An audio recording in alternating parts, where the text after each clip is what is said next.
conversation series is a string of webinars, as most of you know, hosted by Ahmedabad University.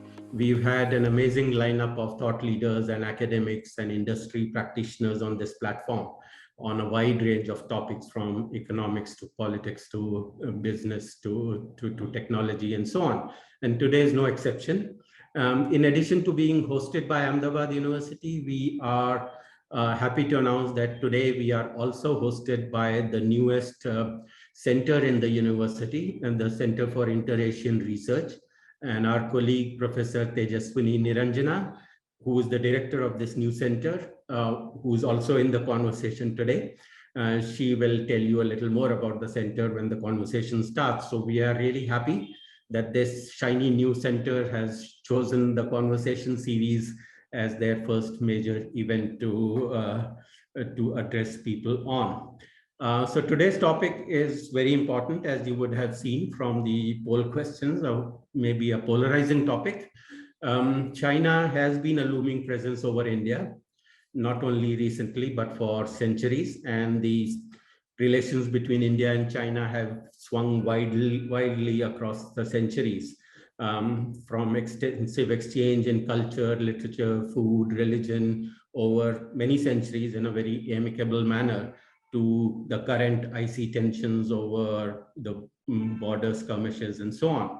So today we thought we'll address this question, and we couldn't have asked for a better set of speakers to talk about it. Our guest speaker and our main speaker today is Professor Kanti Bajpai. Professor Kanti Bajpai is an expert on India's foreign policy, on South Asia and international security. He studied initially at the University of British Columbia in Vancouver, and then earned his PhD at University of Illinois at Urbana-Champaign. Kanti's full list of professional affiliations would take an hour, so I'll not even attempt doing that. He's currently he's been professor at Oxford and at JNU, and he's currently the Wilmar Professor of Asian Studies and Director, Center on Asia and Globalisation at the Lee Kuan Yew School of Public Policy at the National University of Singapore. Kanti is also relevant to today's conversation, recently published a book on this topic called India versus China, Why They Are Not Friends. So that book title sums up exactly what we will be talking about today. And as you saw from the poll questions, Professor Kanti Bajpai will be in conversation with Professor Tejaswini Niranjana, who, as I said, is the director of the new Center on Inter-Asian Research, and also the Dean of Online Programs at Ahmedabad University. Tejaswini was previously professor and head of the Department of Cultural Studies at Lingnan University in Hong Kong. And she brings immense experience in understanding cultural intersections between India and China. So with that, I'll get out of the way and leave you in the good hands of our experts. So Tejaswini, over to you. It's a real pleasure to have had a chance to read this book. Thank you, Kanti, for writing it, and thanks to Ravi for lending the book to me. So yes, it's it was a very, very good read. It was easy in some sense, difficult in others, and I think that we'll spend the next hour trying to figure out what could be these points of contention as well as agreement that we might get at from the very mixed audience we have today. I'm so delighted that I think that some people from my former institution are also here. It's good to have people from both the Chinese side and the Indian side in this chat. I have known Kanti for a very long time, off and on. I've known him last at NUS when I was a fellow there at the Asia Research Institute. And we had to ride to the institute on a bus, and we'd have conversations on the bus. And before that, a long time ago, in different parts of Asia. I've never met him in India, which I think speaks to the condition of Indians in Asia today in some interesting ways. It's so delightful that he's able to be with us online at Ahmedabad University. We hope to be able to host him in person at the Center for Inter-Asian Research somewhere down the line when Singapore's COVID regulations are not as severe as they are. So we welcome you in advance. Hope to see you soon in person. I think that I'm just going to toss out a few questions. Maybe one after the other, like I won't do them all at once. And I will see what you would like to speak to. We are hoping this will be more of a book talk because I suspect many people in the audience would not have read the book. So let us take this opportunity to be able to lay out what the key arguments are and what the main points of focus might be. So I think let me begin by asking you, you are an expert in the field, you have spoken at many, many occasions on these topics. You have written many academic books on this. This is more of a trade book for the lay reader. Why did you feel it is important to write this book now, especially in the midst of the pandemic, which you have done? Yeah, well, thanks very much, Tejaswini and Ahmedabad University and your center for helping organize this. It's lovely to be here. I was saying earlier that I had 3 years teaching at Maharaja Sayaji Rao University in Baroda, and I look at, on that time with great fondness. Sadly, I never got out to Ahmedabad, but I guess I have got to Ahmedabad virtually thanks to this talk. So I'm very, very happy to do it. I think, the question you posed it around the pandemic. Actually, I guess for someone who does international relations and strategic studies, it really came in the wake of Galwan and the clash up there in which lives were lost, and the roiling debates that had begun before Galwan in India, perhaps in China as well, and then carried on, of course, after the incident. And in the midst of that, Juggernaut Books came to me. So the origins of the book are as prosaic as that, in a sense. I'm a bit of a lazy guy. I think I would probably never have written this book if they hadn't come to me, and if the commissioning editor wasn't a friend of mine who twisted my arm. It so happened that I'd taken a semester off. So those are the kind of very mechanical, almost reasons that this book got written. But the wager that Juggernaut put in front of me was the book had to be written in 3 months. It had to be short, 50,000 words. It's considerably longer, as it turns out. And most of all, it had to appeal to a general audience. And the concern Juggernaut had was exactly what I pointed to, which is, quite a lot of the sort of, debates is a strong word that broke out in India. There seemed to be a kind of howling that came out of Galwan, especially on television. And I watched some of it myself and was quite taken aback at how misinformed, uninformed, or contentious it was. And a lot of it was just a lot of shouting matches. I think Juggernaut felt that here was a time, and I agreed, where an accessible book, a trade book that appealed to the general reader, and that didn't assume that the general reader knew a lot, but wanted to know quite a lot, obviously, about why India and China were locked after many years of having been at peace. And I think part of the puzzle was, perhaps I'll just finish with that thought, was that as we were saying earlier on this, India and China have a very, very long history of peace. We know that there was a bit of a spat during King Harsha's time when a Chinese army came over after some Chinese envoys had been badly treated and I think killed. We're going back, hundreds and hundreds of years to that event. We know that the Dogra kings in Kashmir and Tibetans fought periodically over the border alignments and things like that. But really, it's a very long history of the two states, as it were, not fighting. We know Indian troops were used in China during the Opium Wars and in the Boxer Rebellion and so on. So I suppose one could say that's another case where Indians and Chinese didn't look at each other in a very kindly way necessarily. But really, partly because of geography, perhaps, these two massive societies didn't fight. And so it's quite disturbing and puzzling that in the modern period, let's say particularly from 1949 onwards, the relationship has become contentious. We fought it in 1962. And of course, last year, just since I mentioned 1962, again, to set that in context, it was quite a small war.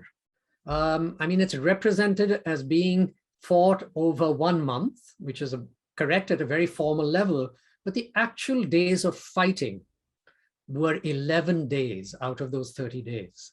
That's when the two armies actually fought and suffered casualties. And any death is sad, of course, but the numbers of casualties by any kind of standard of modern warfare, very, very small. I mean, there are about 2,000 deaths totally on two sides, and maybe about 2,500 to 3,000 injured. So, I mean, given the size of these two countries, their militaries, and the expanse of the border, this is a very small war. And in much of Chinese parlance, it's called a skirmish. So I think, that was a bit of the puzzle that Jagannath put before me and that I kind of engaged. And last word on this, I had really written in the preceding years on the cooperativeness between India and China. And so I was a bit intrigued to now turn my attention to why they were not friends, why there was contention. And so that's the origins of the book. Yeah, thanks for laying out the context and for talking about what propelled you to write this, apart from the fact that the publisher wanted you to do it. I think the shifting perception that you talked about is very crucial to how you position the arguments in the book as well. So let me ask you one more question about the layout of the book this time, in terms of the sections and chapters. You have 4 main sections and the conclusion. And they're, in a very alliterative way, they're, perceptions, perimeters, partnerships, and power. And I find it interesting that perimeters is the longest section of the ball. So there are actually a big question and a small question. Why would you choose to pick these 4 axes on which to talk about this relationship or this unfolding relationship? And why would you think that perimeters is featuring so prominently in this discussion? Yeah, it's interesting. I mean, I scratch my own head over it. If you think India, China, there's a kind of a very long list of topics that I didn't address, but that were in my initial list that I gave to the publisher. But I think partly just the length of the work, which was supposed to be 50,000 words. And I realized that there was no point trying to engage every single thing between them. Secondly, there would have been no kind of thesis or kind of kind of trend in the book. I mean, it would have just been a set of a list, really. River water issues, the relationship with Pakistan, their rivalry or cooperation in third regions, their trade, ecological issues, climate change. And I thought that, well, given what had happened around Galwan and the origins of the book, and of course also some of the difficulties the two were having over the pandemic as well, that one had to focus on what were some of the key things that were dividing them, as it were. And so the book does say that there have been elements of cooperation. There are many other topical areas that you could bring in. And I suppose Pakistan is the one I've been asked about the most. So people have said, why not a 5th P? Why didn't you have Pakistan in there?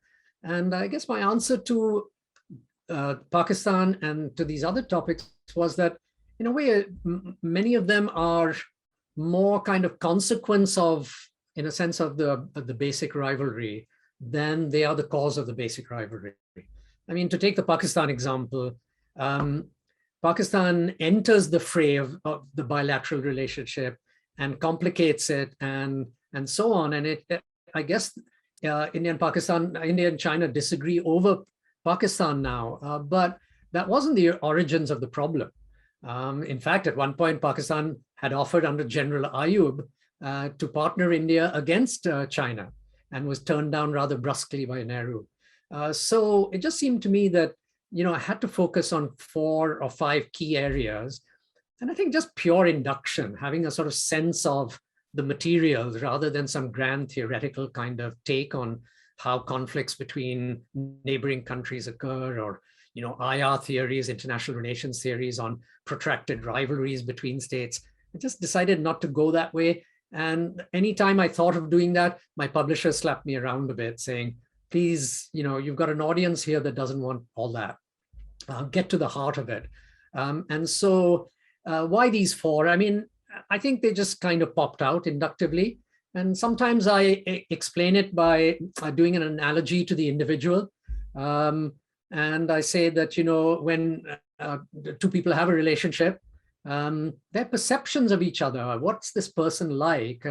How have we interacted over the years? What image comes up? What is the gestalt of the person when we kind of look at them and deal with them? I think that's very important in our daily lives, you know. And there's lots of social science theories on kind of, you know, so whatever, symbolic interactionism, Goffman's work and that kind of stuff that sort of speaks to that, I suppose. And then I suppose between two people, of course, there's always the issue of property.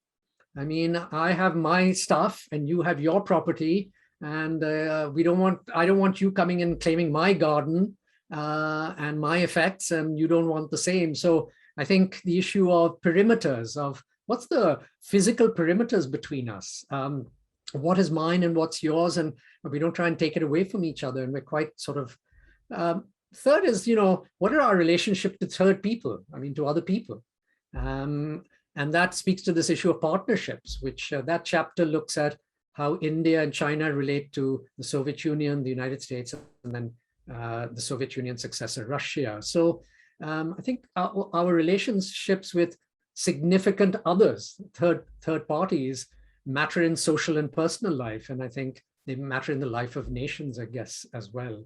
And the last is that inevitably between individuals, there's the play of power, you know, however you think about power. So the fourth chapter, the fourth P is the relationship of power between these two countries that went from relative symmetry as late as 1980 to this yawning gap that has opened up, at least on some measures. So I think that's one way of just kind of typifying why I ended up with these four. Yeah, thanks for that. And it's a very curious and interesting comparison you make with the person or the self and nation states. So I think the questions are already coming, but before that happens, we still have a little while to go. Let me take you back to the perimeters topic, because I was very fascinated by the history you traced in relation to the the issues that people are arguing about.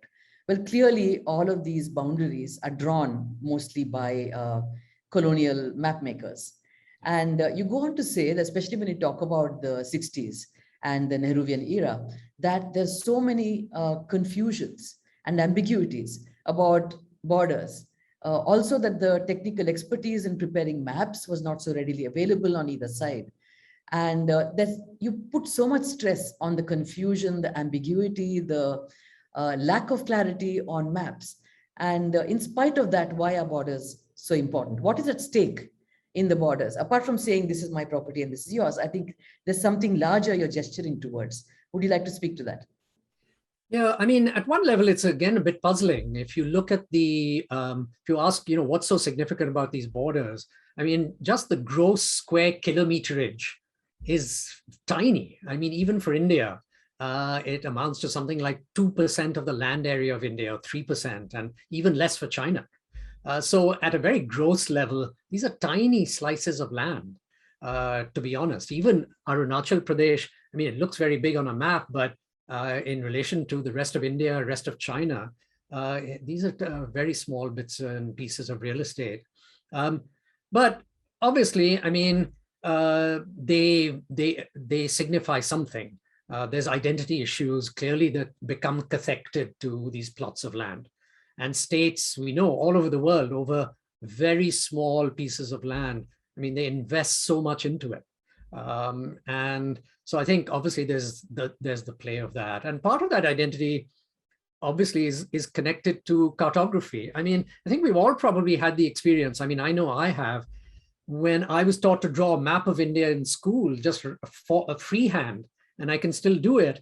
And it took me years and years into my 20s when I was talking to a Pakistani friend, and I suddenly saw another map of India, which, the crown up there of Kashmir is very different when the Pakistanis look at it and claim it. And I was speechless for a moment, because my entire kind of attachment to India, in a sense, suddenly changed. I mean, I was confronted by this very gross cartographic fact, which was on the ground is actually more the fact than the maps indicate.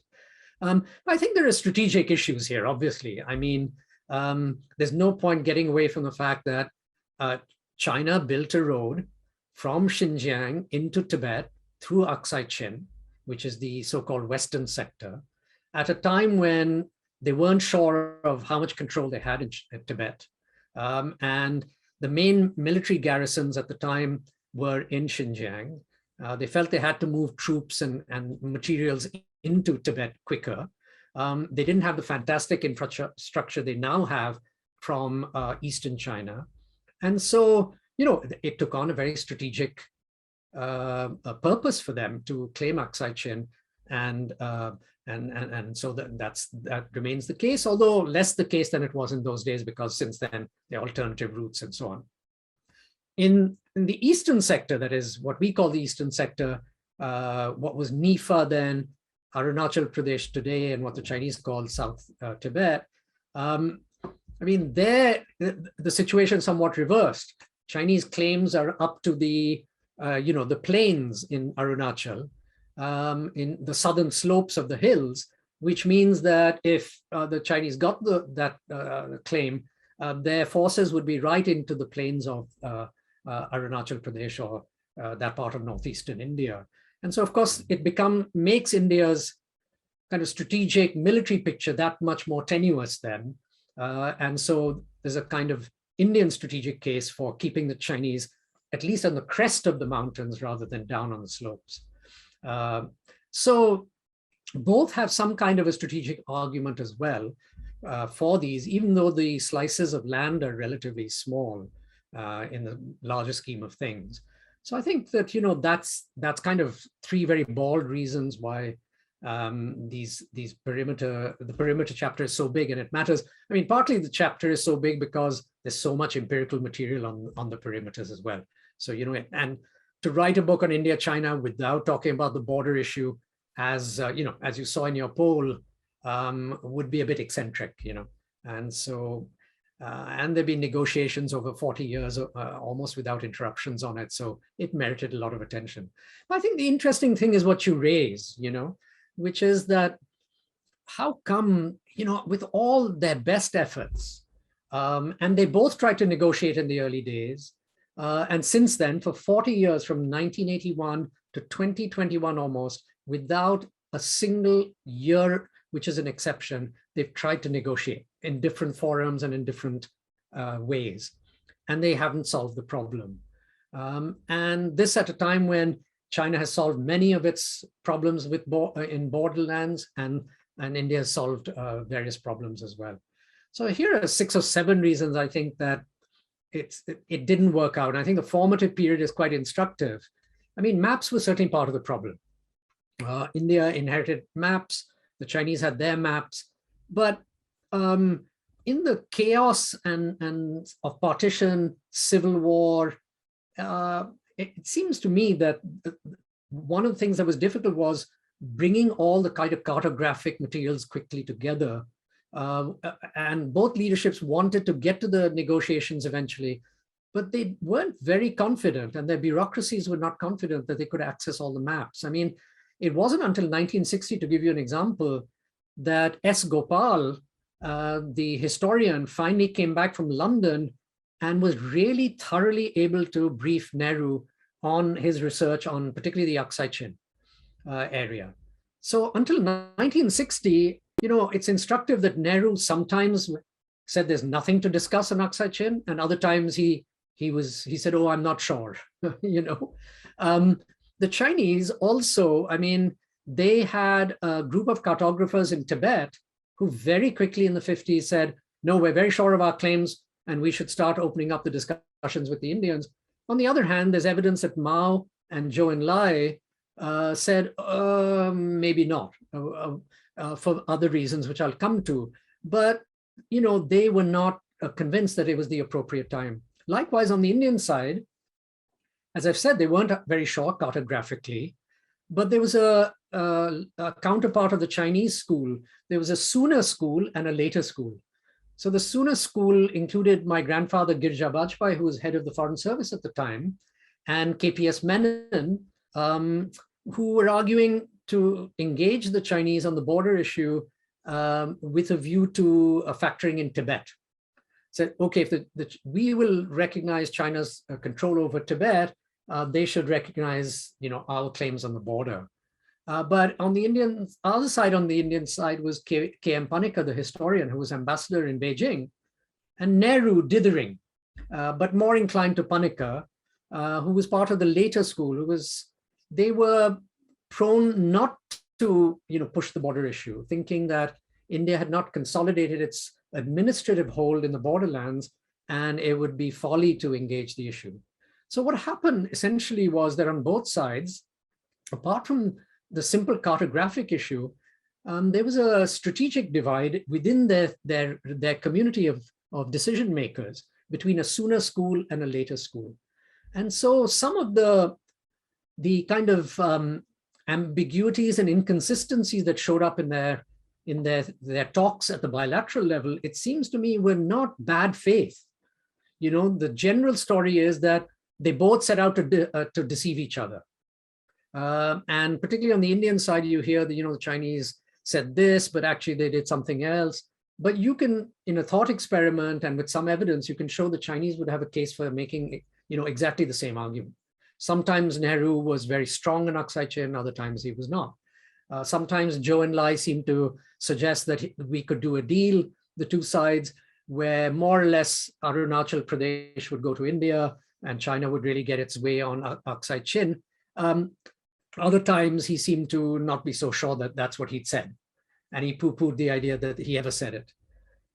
So both thought that they were trying to be deceptive, but actually there were reasons why they were not altogether certain. Cartographic, internal political. We've got to remember that India had come out of partition. It had many other things to think about. It had come out of World War II. It had just become free. It was trying to set up a political system and consolidate itself. The Chinese had come out of a world war.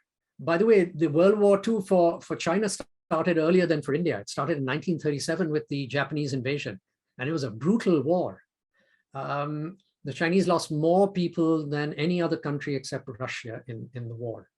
And there was a civil war at the same time. So they came out of that. The Communist Party was trying to consolidate rule and so on, integrate Tibet and places like that. In 1950, they were fighting the Americans in Korea for 4 years. So, they had other distractions. Both were dealing with the Cold War, not just each other. And then there's the issue of they had different political cultures. And maybe I'll just stop here. What I mean by that is that it's quite instructive that Nehru went on about the Indian side about, we've got to solve this forensically, legally. Let's look at some basic principles for delineating borderlines, the crest of the mountains, well-accepted principle, norms and practices going back historically, which were embedded in treaties. Let's honor treaties. Let's not ever disturb colonially received treaties, because if you do, then all over the world, there'll be chaos because so many colonies were becoming free after, partitions by the colonials. So they took that kind of view. But Mao and Zhou and Lai, these were revolutionaries. And they'd fought war. They were strategic minded and very political minded. So they were of a mind to cut deals, to follow through strategically, to weigh up costs and benefits, and where is the main enmity that you're dealing with. And if you had to cut a deal with one side to deal with another enemy that was more threatening, then you did that. Forget about where the legality took you or the old treaties took you. So, I think they were simply coming at it from a different kind of political culture and strategic culture. And so I think this is why a lot of those early years, they were prone to just talking past each other completely. So I guess I don't take the view that, as some do, that it was all bad faith. The Chinese were from the beginning determined to beat Nehru up and beat India up and get their way. I don't take the view that Nehru was just some dithering old fool who just didn't know what he was about, and he was innocent about China, and that he was grasping at territory to kind of deal with the Chinese and put one over them either. I mean, I think the story is probably more like the one I just tried to sketch in. So many questions spring to mind. I don't even know where to begin. But I just want to throw in one additional factor for what you saw as both the sooner and the later, especially the later faction, if you like, on both sides. The idea that both of these at that point nation states that become nation states, right, which they weren't before, were actually dealing with forming alliances in Cold War times with other like-minded countries, and in that particular alignment, that is Bandung, Third World, whatever, in that alignment, they were likely to be on the same side. And maybe that could be one of the reasons why they didn't want to get into a protracted border warfare or any serious warfare anytime down the line, right? So I just wondered if that was also there it's not just a strategic or a military or a political decision, but also a larger sense of the alignments and changing nature of alliances against the big powers. So I wondered if that would be a factor. Yeah, so I mean, I think that's true. I mean, one way of answering it is that certainly, I mean, I know more about the Indian side here, but I mean, go back to Nehruvian internationalism for one thing, a general sense of kind of solidarity with other countries, particularly those who had just come out of colonialism. I mean, China was not formally a colony, but it had come out of the 100 years of humiliation and so on. There were territorial enclaves where colonial powers held sway. And then more positively, there was the promise of kind of, as you say, Asian solidarity with Bandung and so on. So I think, for Nehru and on the Indian side, yeah, I mean, they certainly valued that. I don't think we can be cynical about it, as some people are. On the Chinese side, I think, they had their form of internationalism as well, which was Marxism, Maoism. I mean, it was a revolutionary internationalism, but I think there was quite a serious sense in which the emancipation of people all over the world from capitalism and so on, from feudalism, this was important. And in that sense, there was a larger struggle, and borders and territories and fighting wars over it seemed somewhat inappropriate. When there was this much larger kind of emancipatory struggle that perhaps confronted both sides. I don't want to exaggerate both these internationalisms, but I think after all, these were political people, and they both fought kind of nationalist struggles. And they always knew that those national struggles were embedded in a much larger world kind of structure, where there were very other important actors. And then these Cold War dynamics immediately threatened to kind of do away with that vision of emancipation and freedom and so on that both were trying to celebrate and in their different ways. And I think, I mean, Nehru didn't really like communist ways very much, for sure. Although he's attracted to socialism and all of that. And Mao thought that often that, and for a long time, that Nehru was just some rather odd little bourgeois leader with no very interesting progressive thoughts. But still, I mean, they themselves held to some kind of progressive, socialist, emancipatory, revolutionary view of the world. And yet, there was this Cold War sucking them into alliances. Having said that, I mean, the partnership chapter, the third P, does show, I mean, they had agency, and they chose to, for their own reasons, to go along with these partnerships. And I mean, the Chinese very quickly partnered the Soviets against the Americans, although there were always tensions with Moscow. And India, implicitly, because it was formally non-aligned, I mean, it did tilt towards and count on the Anglo-American powers for protection against China. So here there's a bit of an asymmetry. I think throughout this period, right up to now, the Chinese have not allied against another great power, that is the Americans, the Russians, the Soviets against India, because they haven't really needed to. They felt themselves powerful enough to deal with India on their own. But India has always, non-alignment notwithstanding, always partnered someone against China. It partnered the Americans briefly, very ostensibly during the 1962 war, but Nehru always counted on the Anglo-Americans to help him out if there was trouble with China. And of course, later, when the Americans particularly had their opening to China in 1971, India swung more and more towards the Soviets. I mean, there were other reasons why India did that, but China was certainly on Indira Gandhi's mind as well. So, and subsequently for Indian prime ministers. So you're right that, I mean, there was the Cold War pulling them into sometimes opposite directions, but they also chose partners on opposite directions. And one of the things the book says is that they've had partnerships, but they've never partnered each other. They've never, I mean, I say they've briefly been kind of entente-like partners against the Americans. In the early years, until about mid-1950s, one can see that India and China both were worried about a rampant America. I mean, America was the biggest power at that time, and they didn't like a kind of neo-imperialism of the Americans. And then after the Cold War, when America again was so triumphal, there was a period of about 5 or 6 or 7 years, or a bit longer, when China and India saw more eye to eye and were worried about, you know, a unipolar world with America at the top. But other than that, they've never been allies, except, you know, during the Second World War against the Japanese, where British Indian troops obviously fought the Japanese. India was a base of operations for allied help to the Kuomintang against the Japanese.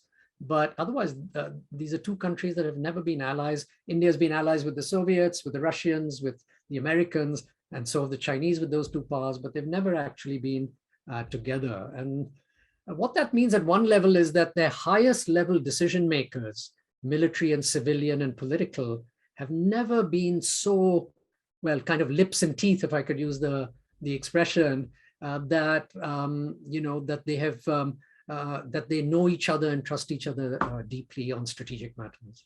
Yeah. This is, you know, obviously a set of propositions you have about the nation states that are today India and China.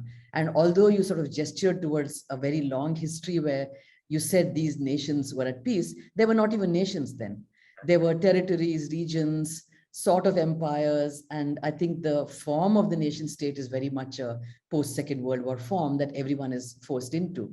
So I wonder if one would have to treat that history differently and mark more clearly when India and China emerge as nation states, because many of the preoccupations that you talk about with borders, with the racisms of both, on both sides, etc., seem to be of more recent vintage, and therefore also embedded in this sort of Cold War politics, where you have other players, bigger players even than India and China, who are geopolitically speaking stronger, who are also infusing their ambitions and their own racisms into this particular discourse. So we end up then, orientalizing China just as China orientalizes India. And this is really not a structure of perception that is historically valid in the region at all. So I'm very curious about how not nation states like Beijing talking to Delhi, Delhi talking to Beijing, most of your narrative is about that. What does it mean for human beings living in these territories to experience each other? You have a section in the beginning of your book where you talk about, you're quoting a journalist talking about the kinds of incidents of racism against Indians that she faced when she was in China. Curiously, I mean, I've been traveling to China for the last 20 years and on different occasions, and maybe I'm protected as an academic, but I've also been on the streets, not as an academic. My experience has been completely the opposite of whatever this journalist was. The curiosity, openness, willingness to learn, wanting to learn, all kinds of questions about where India is, what India could be. Of course, misconceptions, but dealt with in a very gentle way, And for example, when I've taken musical collaborators to China, when we have had large audiences, really large audiences, full of curiosity, asking questions about everything, and very receptive, very open. This does not come across when one reads your book. So what happens to the human experience on both sides and the experience of ordinary citizens who are not speaking through Beijing and Delhi, but just finding other ways of connecting with one another? How would this maybe change the picture? Would it change the picture? Yeah, I mean, to my mind, it's mixed. I mean, I think, like you, I've never had an episode in all my trips to China, which I would describe as negative, you know. And so there is that existential kind of, reality as well. I mean, there's a sort of palimpsest. There's the strategic nation state kind of part of it. And then underneath that, there's some other story also that exists. I mean, the book, in a way, doesn't really deal with it because it's a strategic book that is about strategic issues mostly.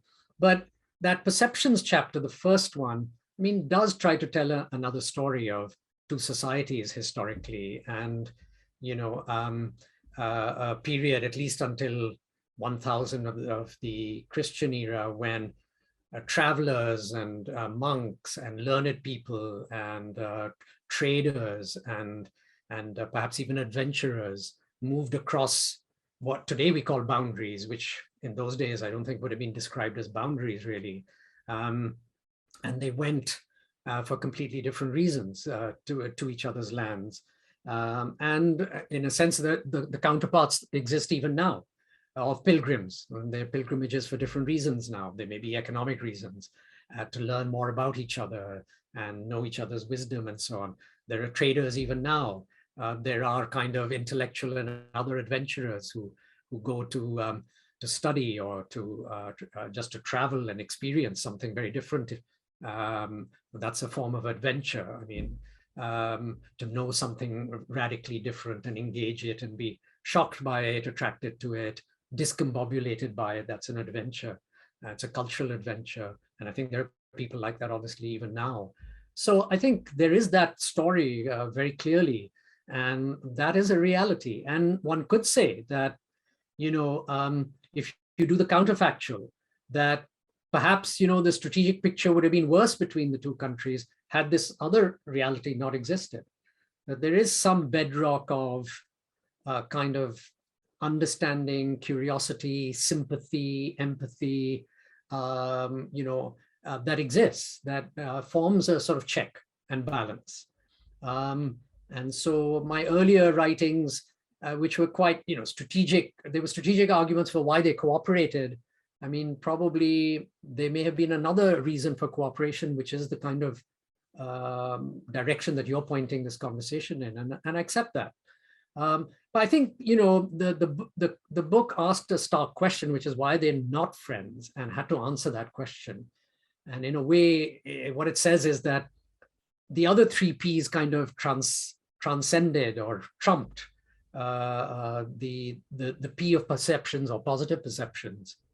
I think what is also true, though, is that, I mean, you and I and many others may have had very positive interactions when we've traveled, and likewise Chinese people who've come to India, I'm sure, have had the same.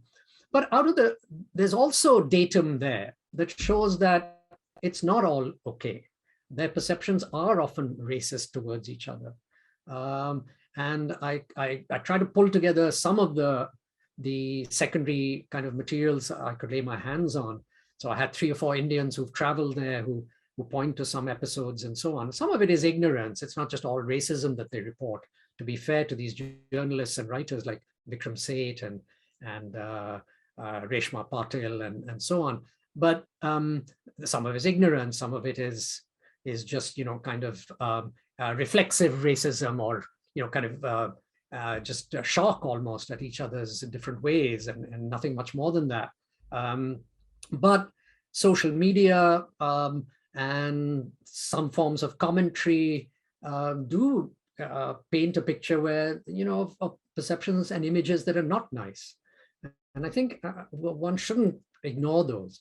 I mean, I recount, the late 19th century, early 20th century group of Chinese reformers who, worrying about where China, as it sort of fell under the sway of the Europeans in were looked at India and sort of asked the question, how come this great and proud civilization next to us, from which, India, we got something as well at some point, how did it, come completely under the sway of colonials? And using, admittedly, British sources and Japanese sources, and the Japanese sources themselves had based, their views on European sources. They came up with an answer which said, which I recount briefly in the book from an article by the sinologist Rudolf Wagner. They said, India fell under the British and wasn't able to get out of colonial rule because India is fatally divided, fatally pluralistic, riven by differences over caste and religion and language and region. They weren't able to mount a united kind of response. They're a fallen people. They don't quite say it, but there's melancholy in their answer, but there's also, I think, a bit of contempt there. They're messy and noisy, and they just couldn't, we would say in modern parlance, get their act together, riven by all these differences. Woe betide China if it becomes like India. Never become like India was their refrain. And I think something of that has remained, just to cite an example, Wang Yi, the foreign minister, when he was asked in some press conference, and the context matters, it was in America, I think, where he was being asked about the comparison between India and China, and democracy came up. And perhaps he was being assailed about whether India with its democracy, which is one of your poll questions, by the way, might not have a bit of an advantage over China. And he said, well, India is a tribal democracy. Its democracy doesn't really amount to very much. It was meant to hurt. It was meant to hurt the questioner, who I don't think was Indian, but it was meant to hurt an Indian self-image as well. And I think, we have counterparts here. All of China is some homogeneous mass. Their leaders are all authoritarian, violent, intolerant, centralizing, and so forth. So I think those perceptions on both sides. During the pandemic, I recount some episodes of the kind of racism in India towards anyone who was supposedly looked Chinese in India, from the northeast of India, or recounted by Indians of Chinese origin or from the northeast. So, I think there is that substructure as well. And Simon Shen and Debashish Chaudhary's work in Hong Kong on social media analysis of contemporary Chinese judgments about India, a lot of them are very, very negative. They haven't done as much on Indian perceptions in the social media, but I think those of us who look at Indian social media will see equally demeaning, caricatured ways of thinking about China. So I think, Tejaswini, I would agree with you that there is a history of positivity, of sympathy, of empathy, of curiosity.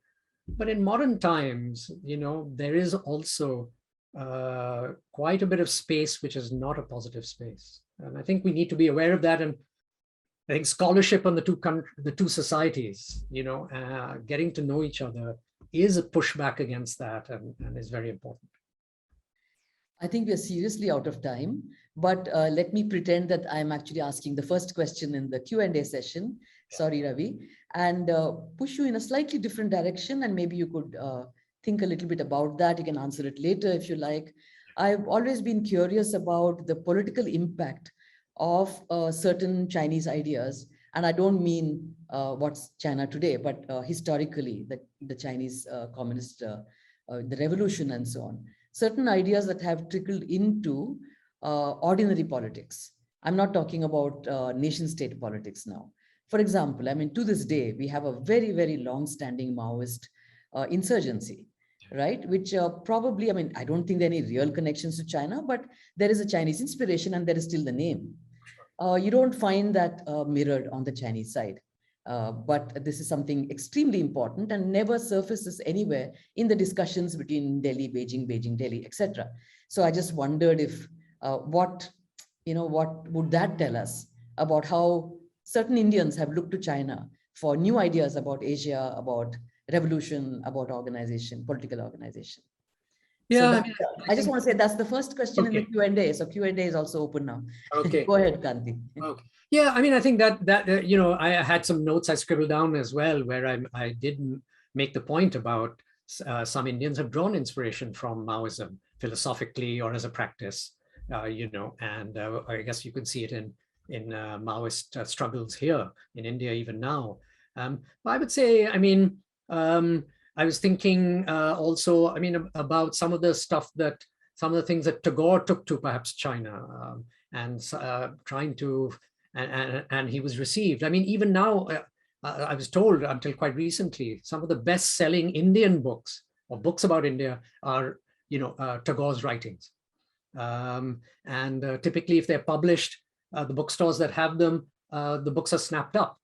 So his internationalism, his ideas about a kind of Asian aesthetic, maybe, of cosmopolitanism, his distrust of nationalism, I think there are some of those ideas are in China. I don't think they've disappeared, and there are people who they may not know it comes from Tagore necessarily, but some do, and I think there's something still alive there.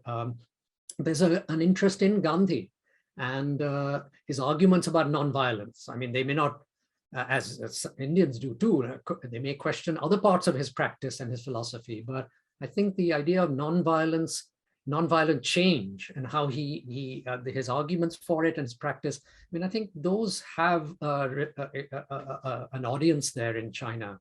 I think, I was thinking again, about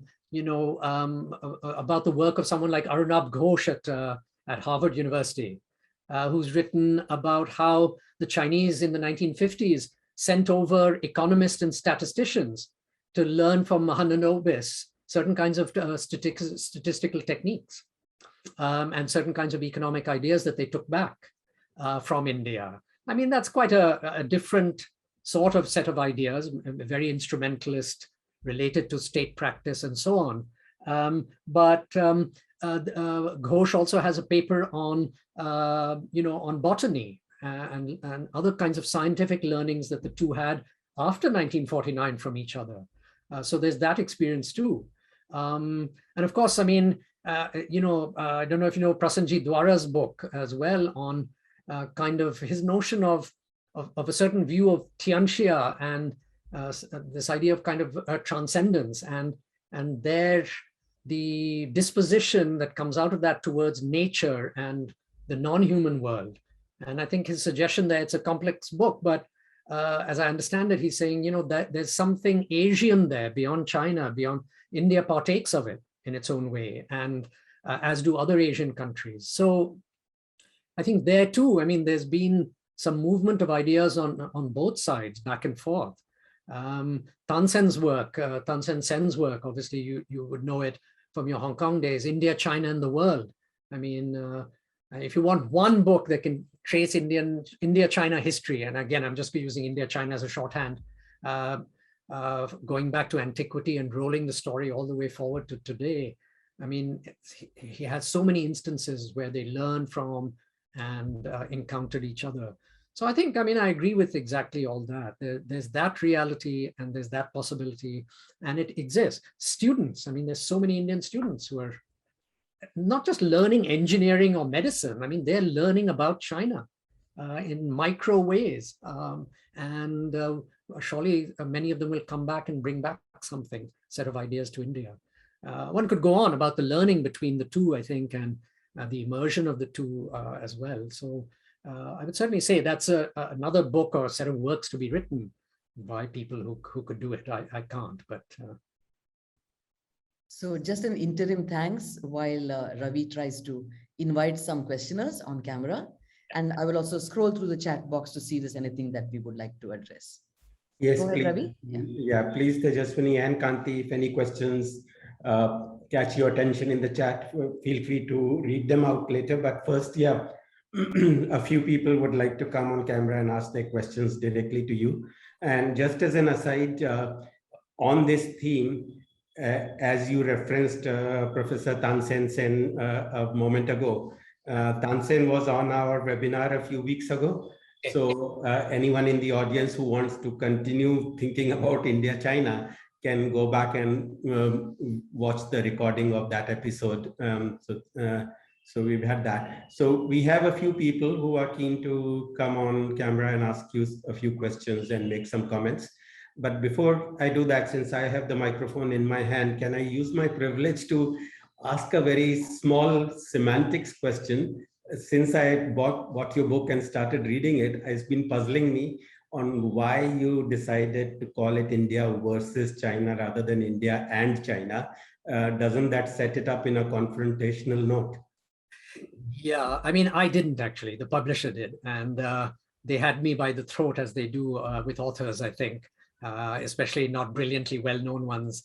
And ultimately their marketing people take hold of it. I mean, I must confess, it wasn't my preferred title. And I've said that to them and I've said it publicly. So I'm not saying something behind their backs, but that was not my preferred title. It was closer to what you say, India and China, you know, and then my subtitle was rather different as well.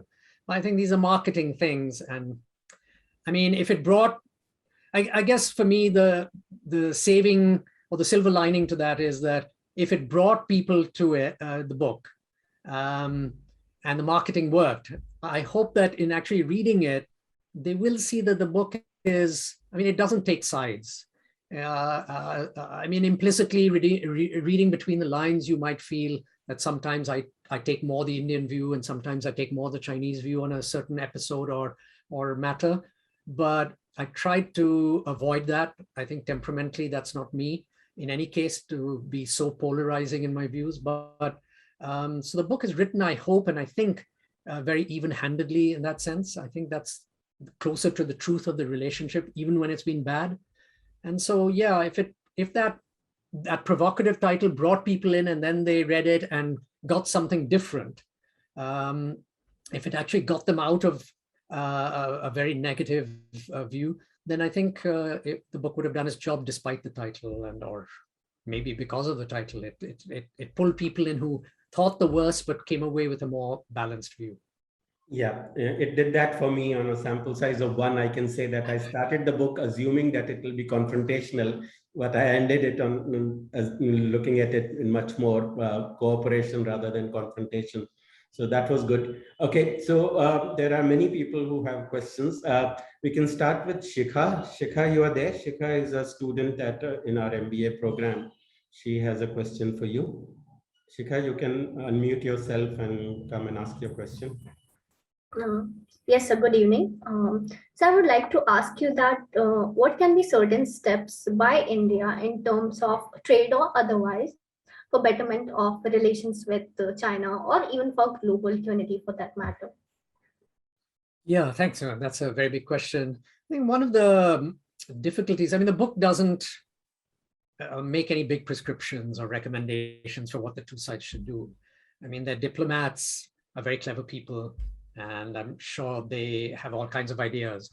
Actually, if you look at the history since 1949, they have done pretty much everything it's possible to do. I mean, in the various ways of solving conflict. I mean, you mentioned trade. So there's a standard liberal argument that if two countries trade a lot, invest in each other, then they become interdependent. And then the costs of going to war or perpetuating a conflict are much too high. And you move, even if you don't love the other country and its people and its society, you gradually move towards accommodative sort of arrangements. You solve your conflicts and you avoid war.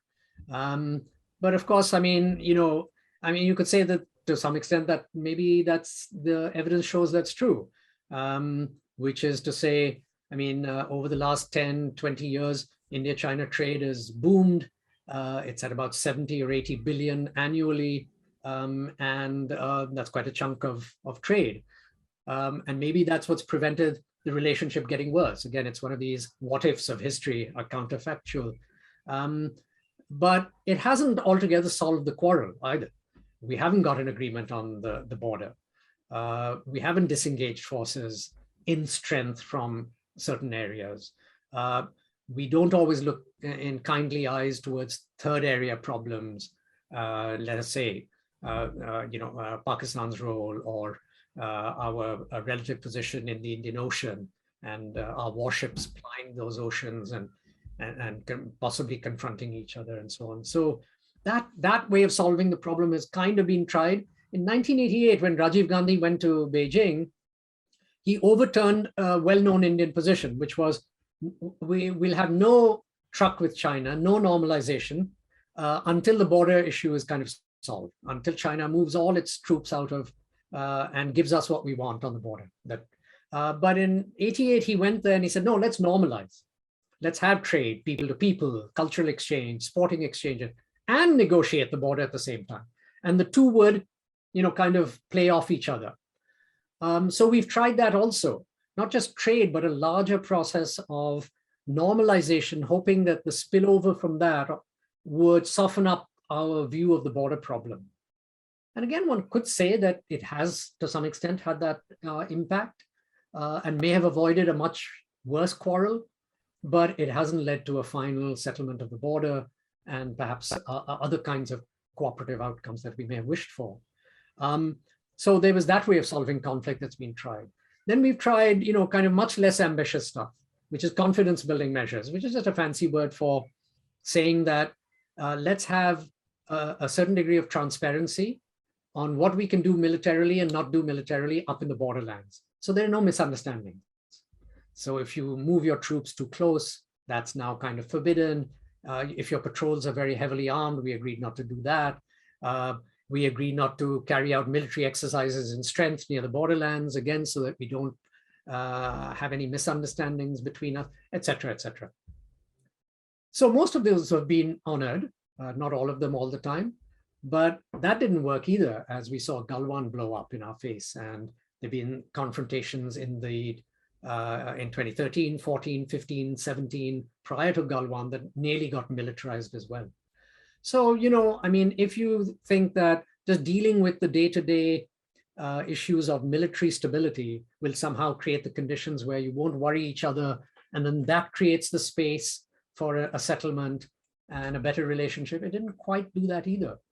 And then we tried symmetry on the argument that, the top leadership should really know each other. Because even after 1988, the two leaderships hardly ever met each other face to face. But by the end of the Cold War and by the early 2000s, not just our two premiers, the two presidents, the foreign ministers, they were meeting each other 20, 30 times a year. With the idea that, a kind of social capital would be built up between the highest level leaderships. Modi had two informal summits, just before Galwan, 2-3 years earlier, and several other summits before that. But we still got into a fracas. So I think, I don't know, there's a whole menu of things that diplomats and countries try vis-a-vis each other to try and solve the problem, but it hasn't quite worked. And I must say, if you say, what should we do? I would also at this point slightly throw my hands up. But one of the things I conclude is that, a bit provocatively, is that the power gap now is so big that something around power is important, And because I think there's a bit of a view in China that amongst the leadership that China is so big now compared to India that it doesn't quite see why it should accommodate India on things like the border. And then conversely, on the Indian side, out of our weakness, there's a feeling that we can't make accommodations either, because to do so would be regarded as strategic surrender and appeasement. And which leadership or, which elite in India would want to do that or be seen to do that either. So that power asymmetry has become a problem in itself, And logically, if that's part of the problem, then you sort of think, well, maybe some bridging of this power gap is important. In itself, in any case, India's economic growth, a better life for its people, and all that is important.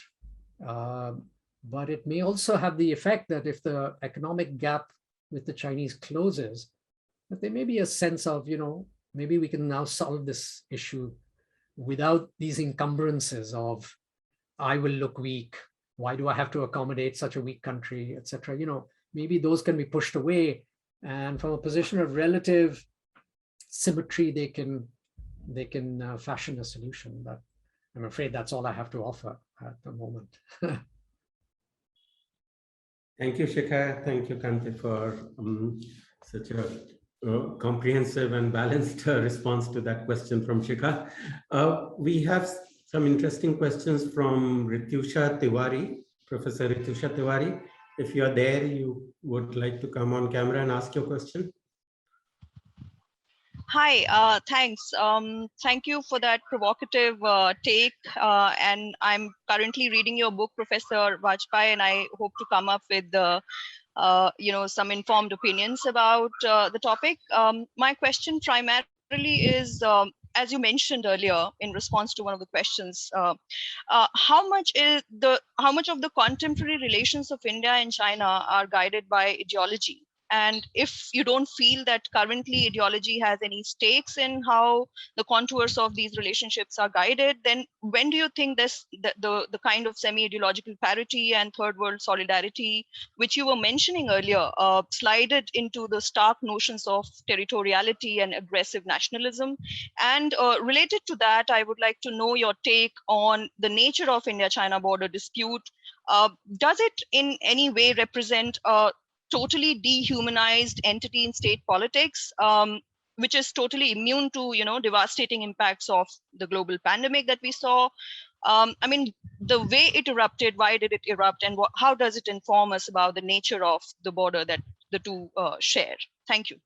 Yeah. I mean, I think it's probably, arguments about kind of ideological formations are very complex, and I'm not a political philosopher primarily, but it does seem to me that something around the ideology of the nation state is very, very strong. I mean, one could say that having a nation state itself is an ideological position. We know from Benedict Anderson and so on that it's a kind of cultural construct and imagined community and all of that. But also it seems to me that it's solidified into something like an ideological position. And certainly in my discipline, international relations, there's a sense that from critical perspectives that the international system that we take for granted, a so-called Westphalian world, where states are all imagined as sovereign with their rights and obligations, and that is a kind of a very deeply conservative ideological view of the world, where people are trapped into these tight formations called nation states. And we've all agreed tacitly, in these nation states that nobody can leave them. I mean, one of the most conservative things about the international system is that you can't secede. How many secessions have occurred in, let's say, after World War II? Very, very few. Bangladesh was one, and you have a few in Central Europe after the Cold War, one or two in Africa. Of course, in a sense, Singapore seceded or was kicked out of the Malaysian Federation. I mean, but out of 200 nation states that exist, very few are willing to countenance anyone seceding and leaving. However strong the moral argument may be, on that issue, everyone bands together. And so I think there's a very deep ideological formation around the nation state. And some see it as a very positive ideological attachment, because nation states give you something as well. They promise you law and order and perhaps identity of a kind, and keep you safe, and maybe also the grounds for things like, a planning, delivering, provisioning state. I mean, if you don't have nation states, can you really have governments that can plan for the future, provision all kinds of things that we associate with progressive social policy?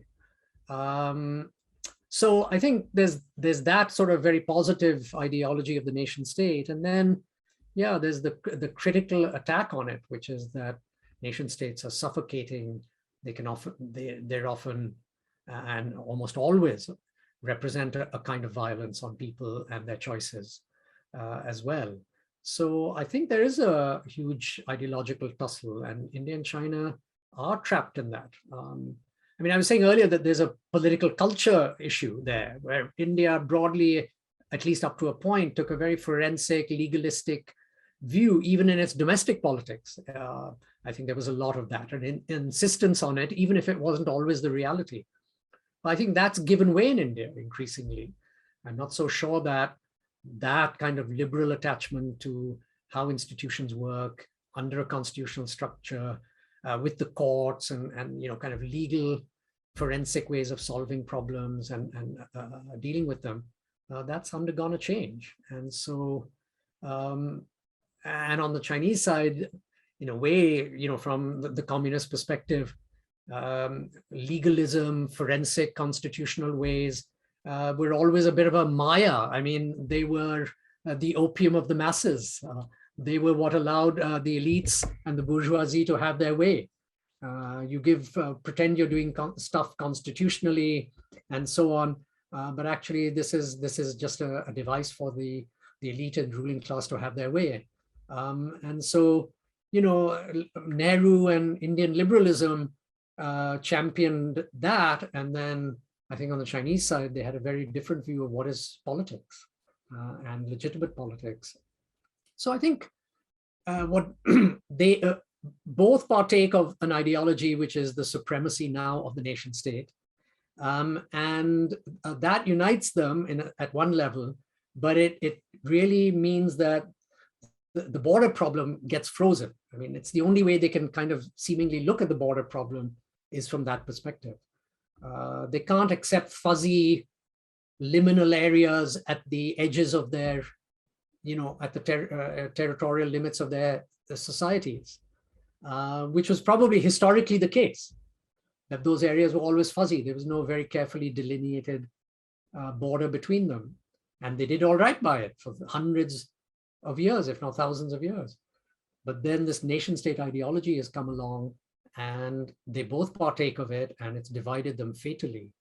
And at the same time, then there's at another level, there's this ideological divide of, kind of something still like liberal proceduralism on the Indian side, and on the Chinese side of a different kind of proceduralism, perhaps democratic centralism, if you want to call it that. And so, yeah, they're divided by that too, it seems to me. Thank you. And thanks for that. Our philosopher is in the house. So Musa, you have a question, it seems. Yep, Musa. Thank you so much, Ravi. Yeah, thank you, Kanti. It was a very wonderful talk. I really enjoyed it. Actually, it's a kind of two questions. The first one, actually, you mentioned thinking counterfactually. And you also mentioned that, many different ways has been tried by, the two countries in order to see whether they can come to a closer cooperative situation. Now, I was thinking that, if you think counterfactually, what were the two countries would be if they hadn't gone those, steps? Maybe those steps actually that you mentioned apparently didn't work. They worked, and that's why actually we are, that's why India is not in war in China. The second question that I wanted to ask actually is about the forming alliance, because you mentioned that China has never entered into an alliance against India, but India has entered to many alliances in a confrontational way to China. So very recently, I think just last week, it seems that the US administration is trying to form a new alliance between India, Japan, and Australia to kind of, confine China in some sense. How productive would that be, do you think, for India-China relation? Does it help the balance of power, or you think that would be counterproductive in bringing a more peaceful cooperation? Yeah. Well, thanks a lot, Musa, for that. I think the first one, if I understood it properly, you seem to be suggesting that, the various cooperative acts that they tried, in a sense, I mean, they became victims of their own success. That the cooperation took them up to a point,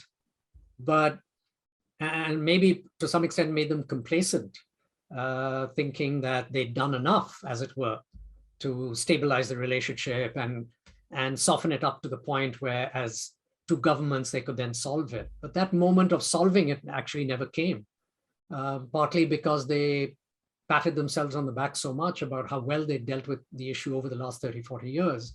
So it may be that the cooperativeness of a certain kind, mean, it was too limited, perhaps. It was self-encapsulating. It didn't allow them to be more ambitious about their cooperation. I mean, we can see 40 years of border talks, but, you know, after a while, we're not privy, obviously, to everything that happened at the negotiating table. But what we can see is that after a while, it just became very mechanical, and they said the same things to each other at every single meeting. It was like they just ticked the box. The meeting is mandated. We have done the meeting. We can now tell our populations that in all good faith, we hold the meetings regularly and we're trying desperately to solve the problem, but actually they were doing nothing. There was no progress being made after a point. Yeah, so I think, you know, before this talk began, I was walking up and down my apartment thinking almost exactly perhaps the point that you were making, which is that maybe the cooperation became a limiting factor itself because it wasn't ambitious enough.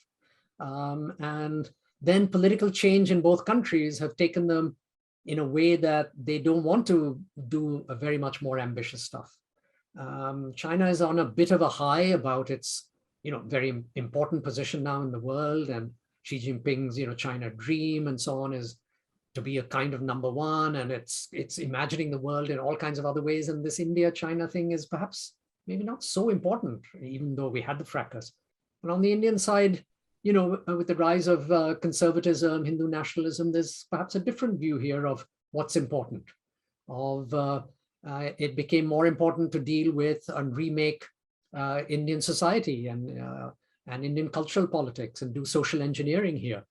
And in that endeavor, you know, it wasn't possible to think much more ambitiously about the relationship with China. Indeed, China became imbricated in that kind of social engineering. India that would stand up, you know, and so forth. No longer the old India of, you know, fuzzy Chacha Nehru, who was kind of at best well-meaning, but, you know, he was not. That's a kind of accusation that I think now is commonplace almost, and not just in the hands of Hindu nationalists and so on. It's like, oh, he was kind of out of his depth, you know, and he was a well-meaning guy, but he didn't really know what he was up to. And now we've transitioned to something much more cold-eyed in India, apparently. We can now really face up to reality. And so that's the new India. And in that politics of we must face up to everything cold-eyed in India, then maybe you can't be much more ambitious. Looking cold-eyed towards China too means that is what the nature of the game now is. So I think there's a kind of social psychology on both sides that has occurred. The cooperativeness became self-encapsulating. Political change internally have taken the two countries in a different direction. And a moment where they may have looked at each other in a more kindly eye and done something very ambitious. And there were moments, you know, when that could have happened. The Chinese and Indians both saying during Manmohan's time and even Bajpai's time, there's enough space in the world for both of us to grow was kind of the locution that they both used. I mean, no way they speak that language today under Xi Jinping and Modi. So, you know, I think you're right that, I mean, the counterfactual tells you something. I mean, counterfactuals have that quality, is that they're unanswerable at some level, but they kind of prompt you to think about historical possibilities and why we couldn't go in that direction. And one can do it more rigorously and less rigorously. And I think that kind of work needs to be done. Thank you so much, Musa. Thank you, Kanti. Okay, so we are...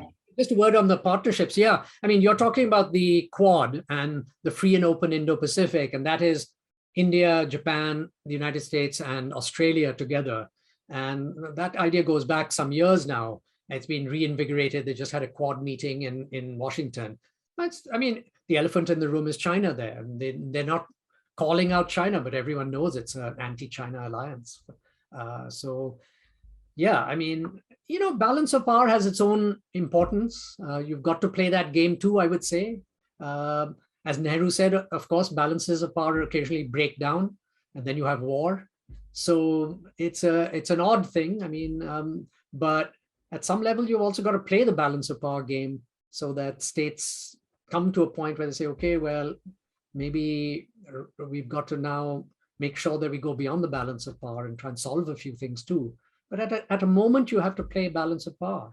Just as I think in our personal relationships, sometimes one has to stand firm against someone who is, an antagonist or rival in the workplace or elsewhere. So if that's true at the personal and micro level, it's also true in the game of nation states. So, I mean, I wouldn't altogether badmouth balance of power. Yeah, just a remark on that, Kanti and Musa, not only Quad, but in the rush to form anti-China partnerships, countries seem to be kind of shooting themselves in the foot. Well, again, last week with the UK and US going into a deal with Australia for those nuclear-powered submarines, they ended up putting France's nose out of place, and France is angry with US and UK now. So everyone is trying to go anti-China, but in the as a result, ending up displeasing each other as well, not just China. Yeah. Thanks for that. Okay, so we are out of the time that we had booked both Kanti and Tejaswini you for. So there are a few more questions in the chat box. But I understand, Tejaswini, you need to leave now. And Kanti, you also. I'm fine. Yes. So, Tejaswini, you need to leave now, right? Yeah. Yes, but I don't want to be impolite. I need No. go somewhere else. So what we can do, Tejaswini, if this is okay with you, because there are 2 or 3 very interesting questions. So from your point of view, if there are any closing remarks you want to say, and then you will be excused, and then we can carry on with Kanti for another 10 minutes. Is okay, Kanti? Sure. Or taking up 2 or 3 more questions. Yeah. So Tejaswini, you want any? No, absolutely no closing remarks. I think Kanti has helped us to open a discussion, which I'm sure will continue on other forums and maybe when he comes back in person, etc. So absolutely, there's no closure to this discussion. And it's an ongoing problem, as Musa pointed out, there are developments every single day. So I think that this has put some issues in perspective, opened up other new questions, and I'm sure in different ways, even the work of my center will take forward some of the discussions. So thank you all for all the people who came, all the people who asked questions. I noticed there are very interesting questions, but I had committed to going somewhere else. So pleasure to see you again, Kanti, and thank you, Ravi, for thinking of me. Thank you, Tejaswini. And as you said, we will continue this discussion, and we will fulfill Kanti's long-standing desire to get him to Ahmedabad physically. He missed it last time, so we'll get him here, sure. All right. Okay, Bye-bye. thank you, Tejaswini. Kanti, we will open the floor for 1 or 2 more questions. I believe Shaurya Patel, you had a question. Would you want to ask that now? Yeah, so I have basically 2 questions. Do you think since India was a former colony, therefore by default our relationship integrated towards the Western world, with hyper globalization have influenced the current aggressive foreign policy towards China?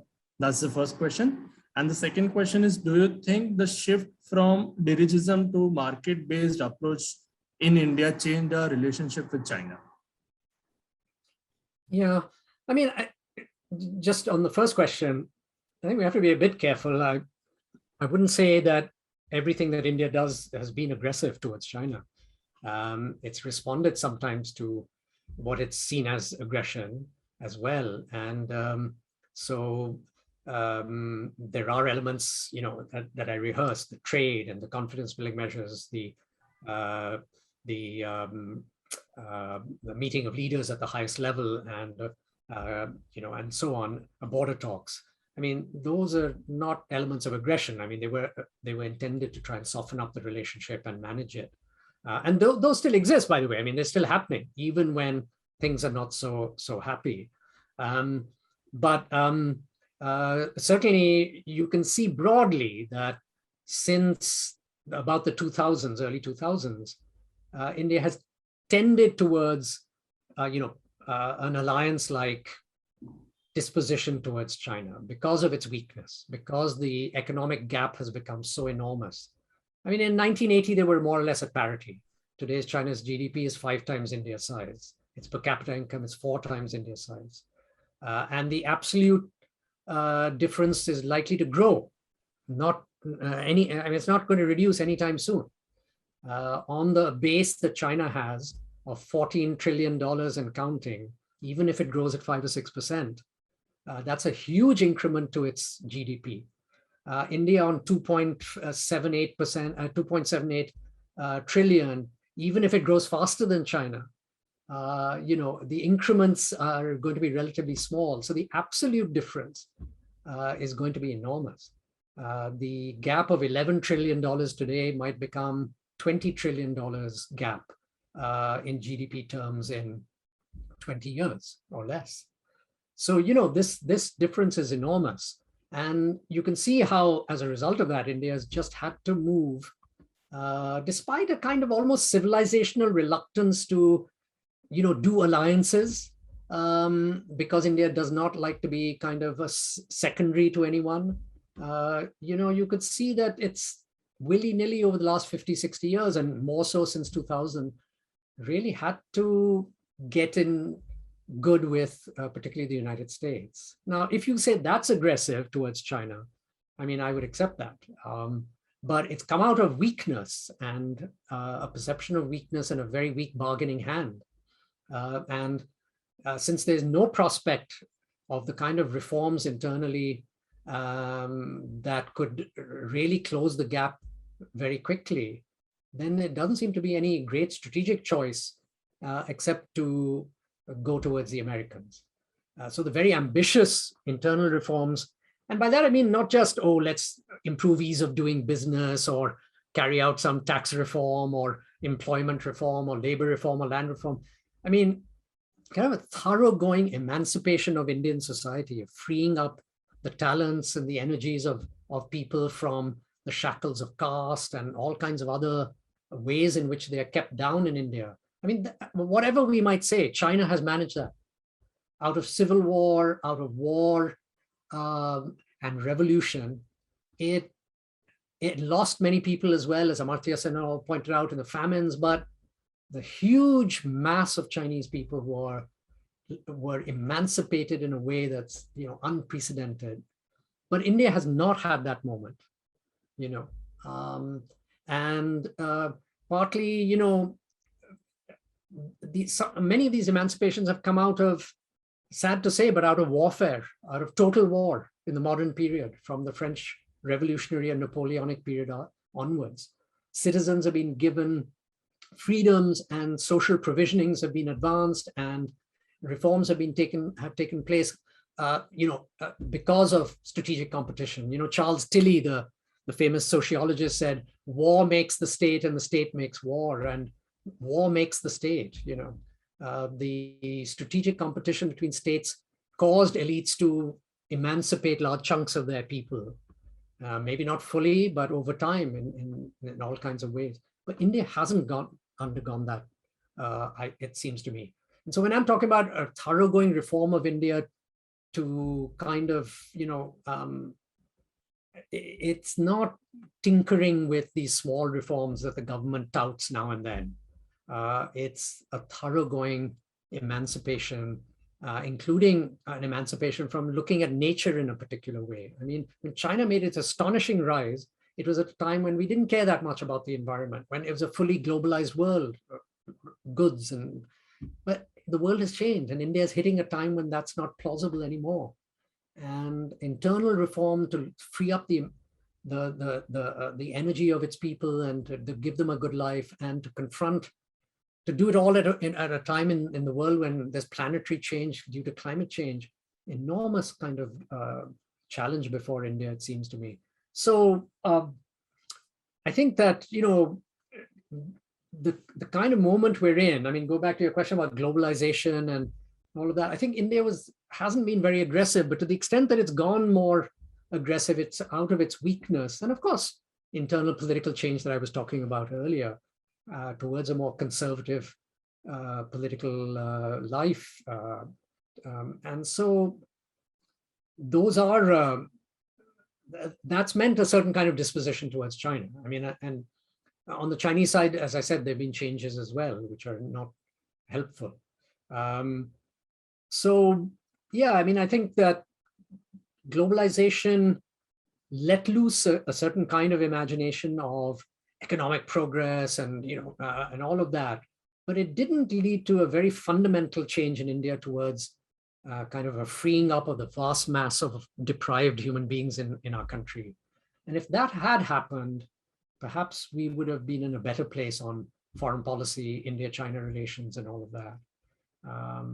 I know these are rather tenuous connections between kind of social policy, politics internally, the imperatives and opportunities in international politics. But I think one has to kind of try and fit all these pieces together to understand why things have gone between India and China the way they've gone, and why India has gone down a certain road towards China in the last 10 or 15 years. I mean, it's not all India's fault, but there's a deeper set of problems brewing and forces that have been unleashed that make for it. Great, thank you. Thanks so much, Shaurya, and thanks, Kanti. One last question, and then Kanti will release you to go for, I guess it's dinner time for you in Singapore, so we'll let you go for your dinner. One last question. Praveen had a very interesting question. Praveen Tripathi, you're there? Want to ask your question? You may have left. No, I'm here. I'm very much. Yeah, Praveen. Yes. Can you hear me? Yes. Okay. Yeah. Well, this is more, from a personal observation. I have worked in China for a year, and I found that the Chinese, have an implicit respect for Westerners, right? Any white skin. However, they have very little respect for Indians as professionals. So they are very happy to report to a Westerner, without any compunction, but they report to an Indian grudgingly. And, it took quite some time, appreciation from a Scottish client, etc., for them to really begin to accept me even on par. But the default state is that a Westerner, I did replace an American, in that job. The default state is that a Westerner, implicitly wins their respect. Yeah. Yeah, I mean, in the perceptions chapter, sorry, were you still? No, so I was just asking, what explains this differential perception? Well, I mean, I think the short answer is that, power does. You look up power, and the Westerners had the power for a long time. And like the rest of the world, the Chinese imbibed a view that the Westerners were special. They couldn't have become so powerful otherwise. That lingers. I mean, it's dual-faced, like in the rest of the world. We all look up to Westerners, frankly. I mean, it's not just the Chinese. And we make many exceptions for them and allowances for them and indulgences towards them because of the power. And at the same time, we resent them and dislike them and sometimes hate them, and that's true in China as well, I think. Hate is a strong word, but I mean, I think there is that element in the world out there towards Westerners. And so India and China, I mean, share that.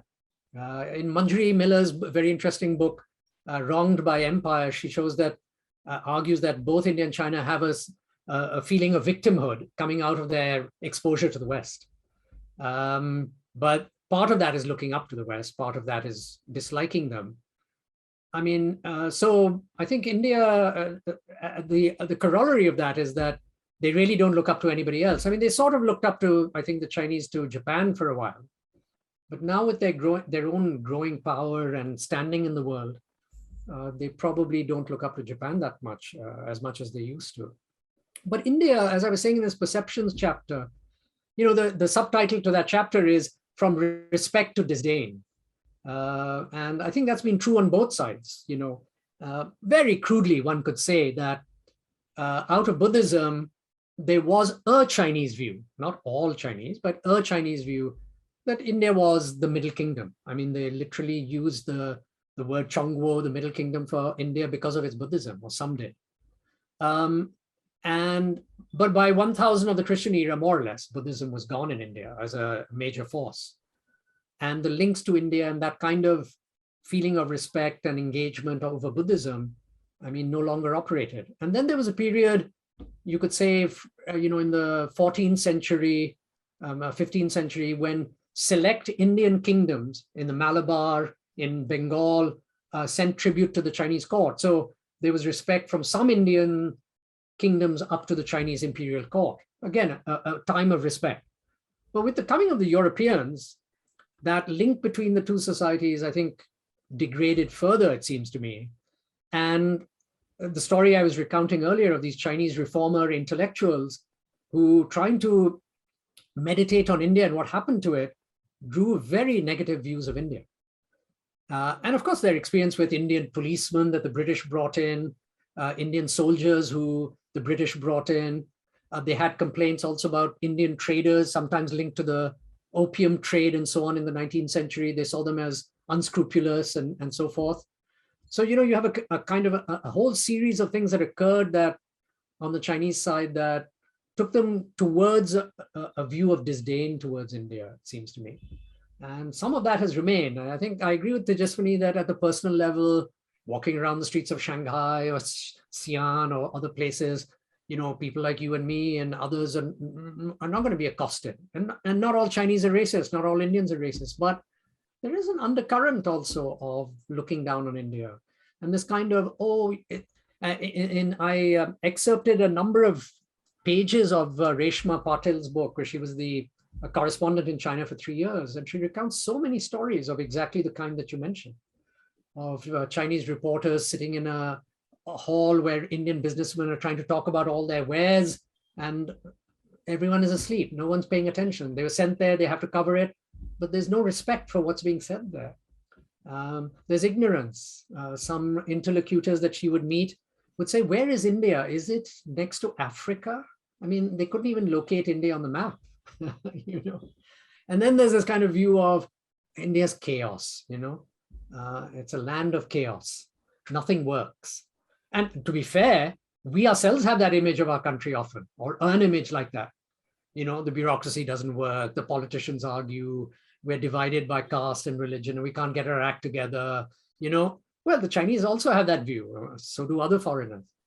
And so I think there is an undercurrent of that view amongst Chinese people there. And one interesting response I have had from Jabin Jacob, who's an academic at Shivnadar University who specializes in China. He said, Kanti, I can see what you're saying, but it's also being used, that image is being propagated and pushed out by the Chinese government to further this notion that, India can never match us.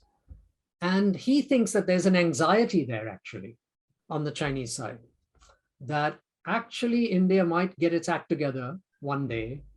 And with this demographic change, India is going to be 1.6 billion people in 30 years from now.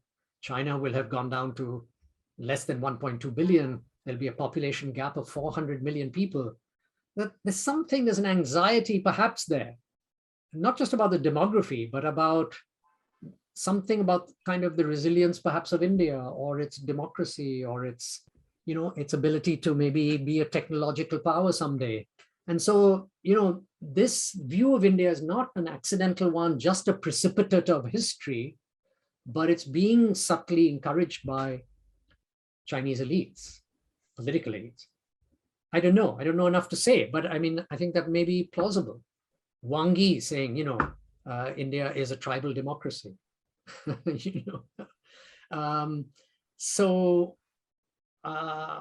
mean, I can see what you're saying, and I think there is that reality, and we have to be aware of it.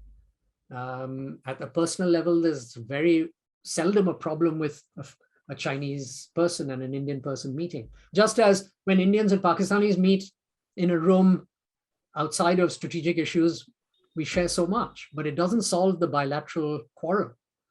And we would be romanticizing it if we thought that just because we can share a meal together and drink wine together and sing songs together, that it will solve that problem. Because there is a substratum also of, strategic issues have their own logic, and then cultural life is differentiated. There are people who are very open-minded, and there are people who are disrespectful towards the other side. Thank you. Thank you. Thank you, Praveen. Thank you, Kanti. I think we'll need to close here and let Kanti go. Thank you so much.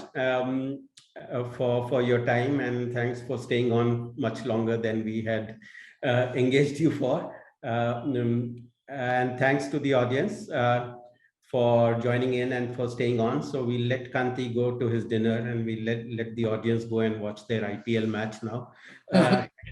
Thank you so many of you who've given up on your IPL to come for this talk.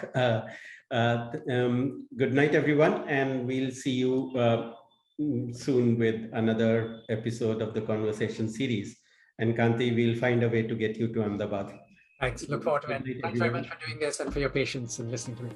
Thank you. Thanks a lot. Bye. Good night, everyone. Thank you. Bye.